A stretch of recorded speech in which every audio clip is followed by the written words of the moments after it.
your spirit free. You can fly a rainbow, you can sail the sun, you can visit every star and wish on everyone. Every road that you are traveling tells both you and me. You have to look inside so you can set your spirit free. Set your spirit free. Set your spirit free. Set your spirit free. Set your spirit free. Set your spirit free. Hello and welcome to Free Spirit. Today we come to you from the beautiful Deer Park in Cape Town. Pagans are renowned for performing ceremonies, and in our first story this week we attend Lammas, the annual celebration of abundance, a feast where we say goodbye to summer and welcome in the cooler days of autumn. It's also a time for honouring the cycle of life, death and rebirth. So let's join High Priest and Priestess Ian and Heidi Beckett for some insights into paganism and the symbolism of the Lammas ceremony.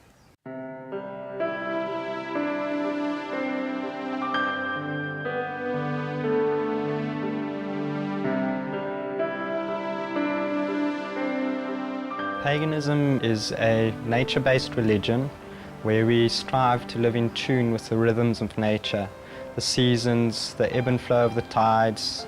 And the other aspect of paganism is that we see the divine manifesting itself in all living creatures around us on the planet.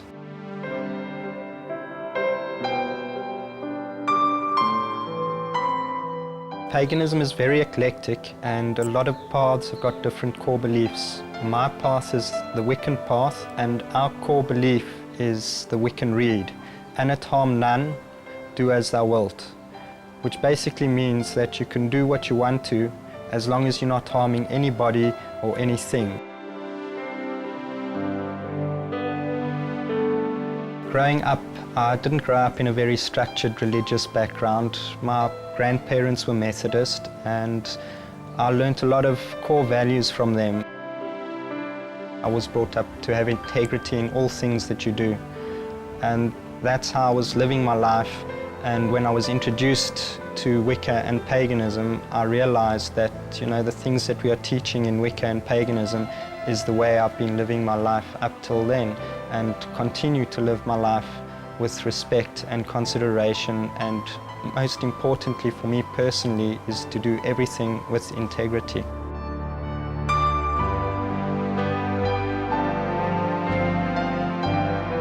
One of the main reasons why I enjoy paganism so much is because you get closer to nature, and also the people that you're in contact with are like-minded, and we are very tolerant, and anybody from any walk of life is able to join in a pagan circle and feel at home.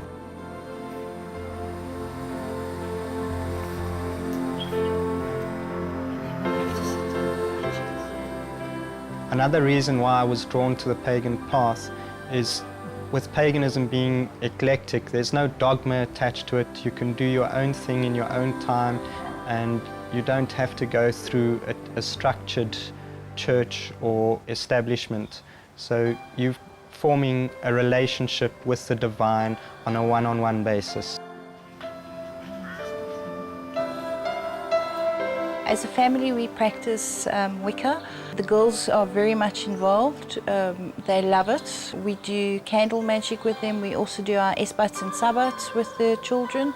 We've let the children decide for themselves or choose for themselves their paths. We've introduced them into the different paths, and at the moment they're following the Wiccan path with us. I'm sure it's because we're doing it, and we hope they continue doing it, but if they decide not to, then that's their choice. At that first candle at your first birthday and made a wish, what you were actually doing was practicing a form of candle magic. What you're doing is putting your intent into a candle, anointing it with a specific oil that helps to reinforce your intent, and you light it and let it burn. So as you walk past the candle in your day, you see the candle, all it does is reinforce your intent, and your intent is going out into the universe.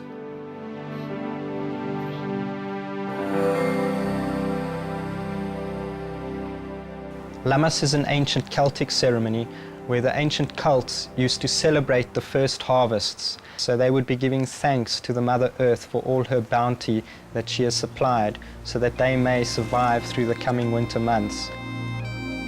Welcome, grandfathers and your grandfathers.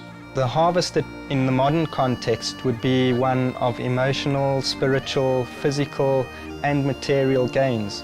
So we would be giving up a willing sacrifice so that you may improve and achieve your goals that you have set for the next season. We start our rituals with a smudging. What we usually do is we take a mpepu, we light that and we smudge people's auras and get rid of all negativity that they might have collected or carried with them through the course of the day. Because when you go into a ritual, you don't want to bring negativity into your ritual. Straight after smudging, we will then anoint your third eye, which is on your forehead. The reason for anointing the third eye is so that you're more receptive to the energies that are in the circle and you will accept what's happening a lot easier.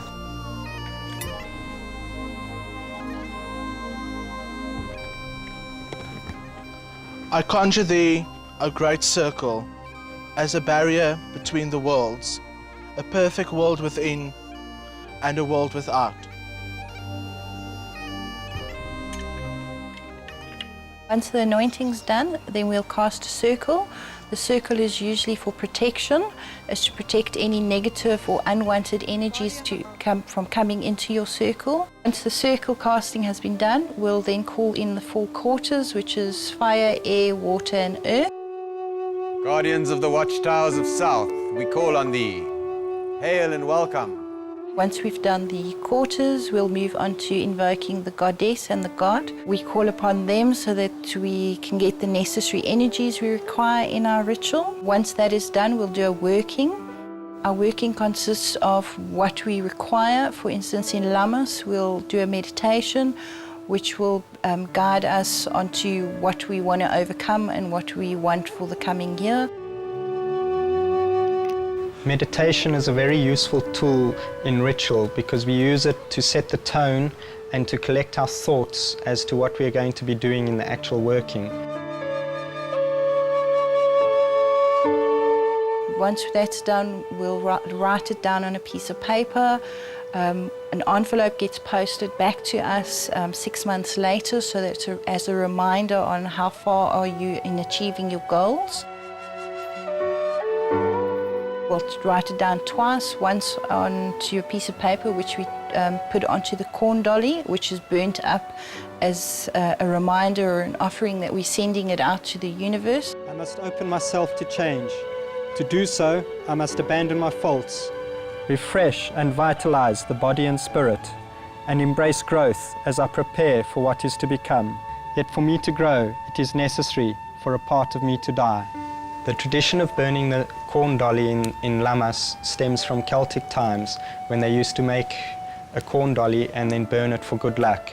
Now we just go a couple of steps further in that we're putting our intent into the corn dolly so that when we're burning the corn dolly, those messages that we have written onto the piece of paper and placed into the corn dolly are then being sent out into the universe.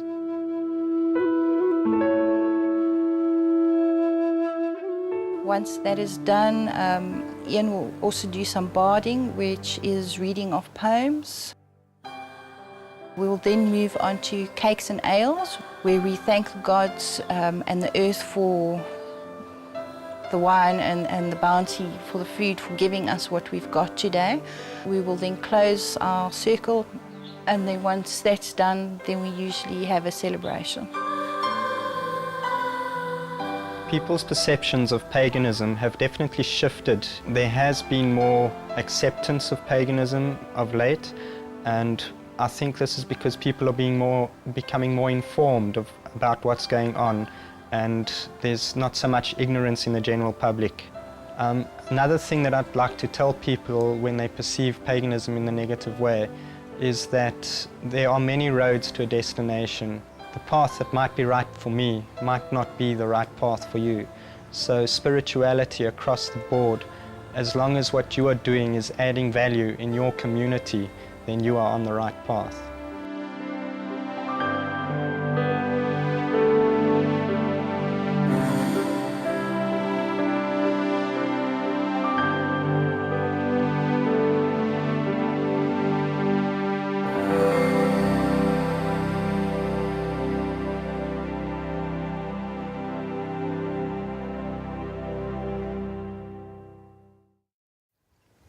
Joe Kearney knows that his involvement with bottlecraft has turned out to be a blessing, not only for him but also for countless others. And next we see how his motto, turning trash into cash, has become a reality where he teaches ordinary people to do extraordinary things with recycled bottles.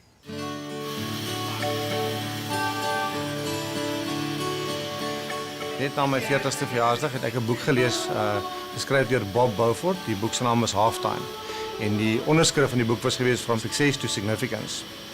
En op daardie stadium toe ek my eie waardestelsel 'n bietjie evalueer, toe besef ek maar ek is nie besig om my eie definisie van sukses na te streef nie. Ek streef na al hierdie kommersiële dinge van die 4x4 in die huis teen die berg en so aan, en dit is nie in aanklang met my eie waardestelsels nie. En dit het my so 'n bietjie, soos hulle in Engels sê, 'n wake-up call gegee. So 'n kort tydjie voor dit het ek en my seun hier onder by 'n koffiewinkel koffie gedrink en toe het ek 'n baie interessante ou raakgeloop daar. En hy is die uitvinder van die Budski bottle cutting kit gewees. Na kort besigheidsverhouding het ek toe die hele konsep by hom oorgekoop, en dit is waar eintlik die bottlecraft konsep sy geboorte gehad het.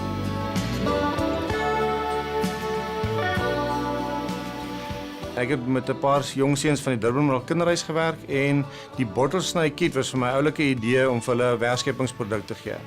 So ons het op daai stadium begin om die bottle cutting kits van die huis af te vervaardig, en toe besef ons maar ons gaan met 'n paar produkte maak om die kit te bemark.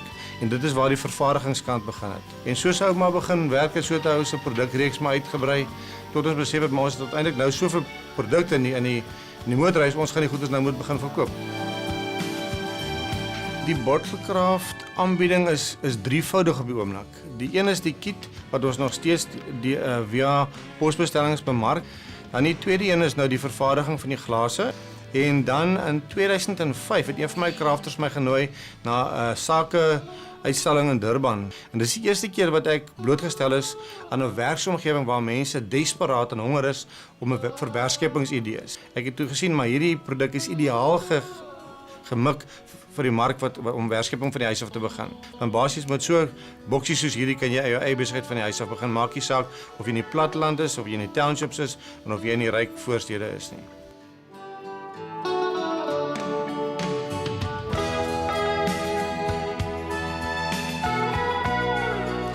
So kort nadat ons begin het, besef ons maar ek kan nie genoeg drink om die bottels voor te bly met die bottels nie. En 'n vriend het van my het toe aangebied om betrokke te raak by bottlecraft. Hy het 'n tuindienste gehad en hy toe in sy spaartyd het hy dromme gaan neersit by restaurante en glas begin inkry. Ja, en dit is waar die bottlecraft herwinning afdeling vandaan gekom het. Hoe meer ek nou 'n bietjie gaan navorsing doen het oor herwinning en hoe mens bottels kan gebruik, toe besef ek maar mensdom, ons sit op 'n onuitgeputte bron van bottels.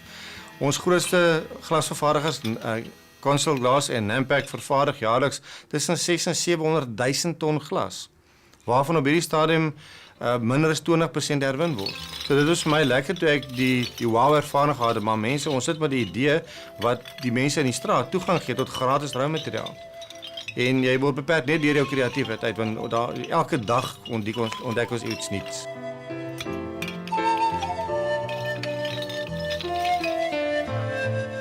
Ons bied perswinkels aan in al die hoofstede, en dit is hoofsaaklik vir jou crafters. Dit is eintlik 'n uitbreiding van ons bemarkingsveld tog.